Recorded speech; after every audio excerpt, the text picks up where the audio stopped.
All right, let's move on to the next bowl game. More uncertainty at the quarterback position. This is the New Mexico Bowl in Albuquerque, New Mexico. BYU taking on SMU, 7:30 p.m. Eastern on ABC.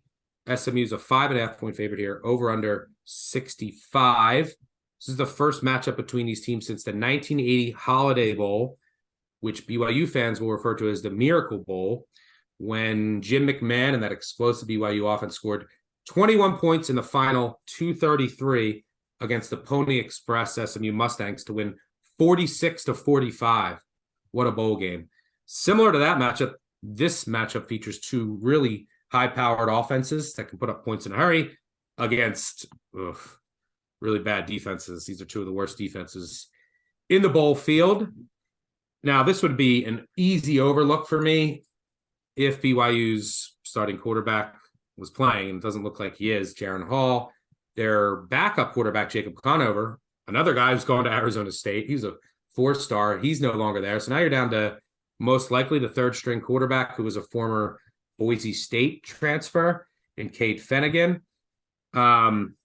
So we'll see if I would imagine that BYU just leans on the rushing game here, try to keep SMU's offense on the sidelines, and SMU's run defense is poverty. So you would imagine BYU will be able to run the ball here. On the other side of the ball, I don't like BYU. They don't have a defensive coordinator now. They fired him and should have. They don't have any of their defensive, some of their position coaches. Their strength on defense, and it's one of the worst defenses in the country, was their linebacker position. That's decimated now because their best player entered the transfer portal in Keenan Keeley. They also don't have, Peyton Wilgar and Max Tooley, who are hurt. So they're down all their starting linebackers. They get no pressure. They force no turnovers. They can't get off the field on third down. They don't have a defensive coordinator for this game. I love the hire, by the way, for next year. Hired Weber State head coach, who's going to be really aggressive, which they need, because this team just sits back, drops 8. I assume that's what they're going to do here. SMU won't have the nation's leading receiver, and Rashee Rice, who's probably going to be a first-round draft pick. But I imagine that SMU, with Tanner Mordecai and company, still should be able to move the ball against this awful, horrendous BYU defense that won't have its linebackers.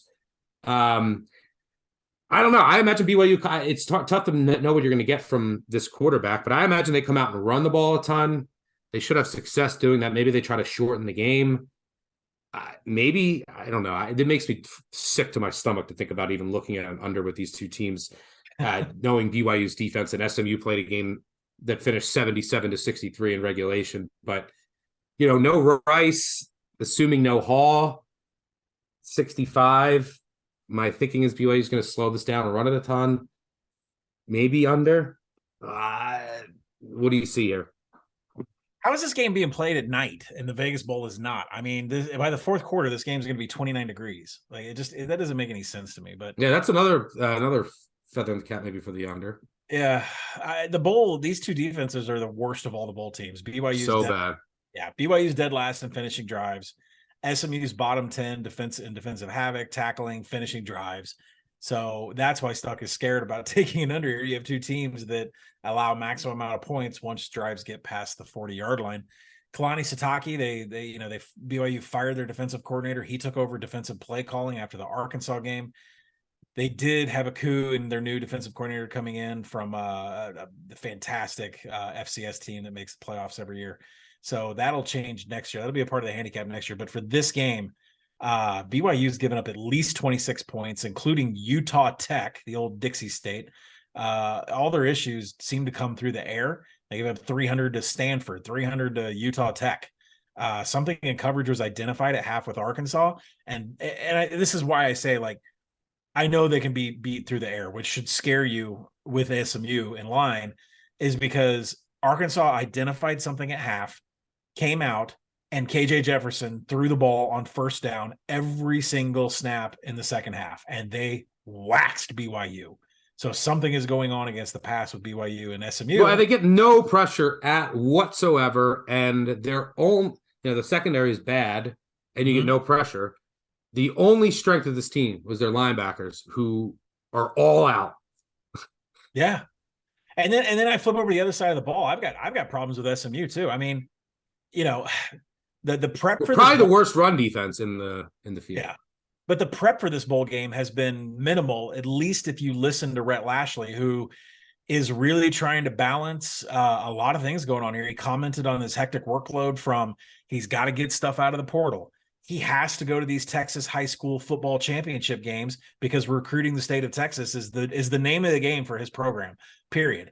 And so that doesn't leave a lot of time. And he's mentioned we're not going to use all of our bowl practices. We're not going to be completely prepared for this.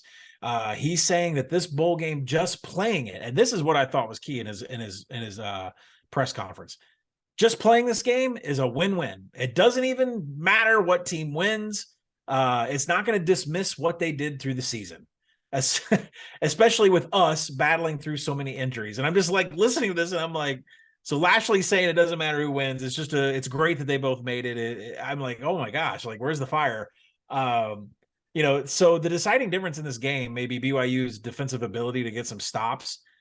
I don't know. I mean, I could try to, put lipstick on a pig here, but BYU's 34th and 43rd against rush pass explosives. SMU's outside the top 100 against both the ground and the air explosives. Quarterback Jaren Hall is unlikely. It's not that he's opting out for the NFL. It's more that he hasn't practiced at all. An insider within BYU has said that it would be a miracle for Jaren Hall to play in this game. And I believe that's the reason. Yeah, wide receiver came out and said that, kind of spilled the beans. Yeah. So you and I are recording on Tuesday, and this thing rushed up to 5.5 because of that news. But both these offenses have massive advantages in third downs. Both have advantages in the red zone. This really comes to which offense is more fluent, efficient, and gets their available yards. And in the numbers, that's actually BYU. So I know even if Jaren Hall, but that's with Jaren Hall. What do you think about the drop off? Because it's now you're going to the third string, because the second string, and this is a true third string, because the true second string, who was a 4-star, has transferred. Yeah. Boy, it's tough. I mean, I like to be, I don't know if I can back an SMU team where their coach is saying it doesn't matter who wins. It's a win-win for everybody. And we don't have time to practice for this. And I'm at Texas high school championship ball games. This is Rhett Lashley is a brand new head coach. I mean, this is a lot coming at him with portal recruiting, a bowl game that falls right here on this weekend. I'm not sure SMU is going to be prepared, and I don't know if I can put my money behind that. So I took BYU and pools. I know the Jaren Hall, but then again, most of these BYU players are pretty mature. There's not always a huge drop off unless it's maybe Zach Wilson. It's not usually a huge drop off of players on this team, but I'm going to back BYU. I may be eating it for it, but I just cannot get over what Lashley has said about not using all their practices and where his focus has been leading up to this game.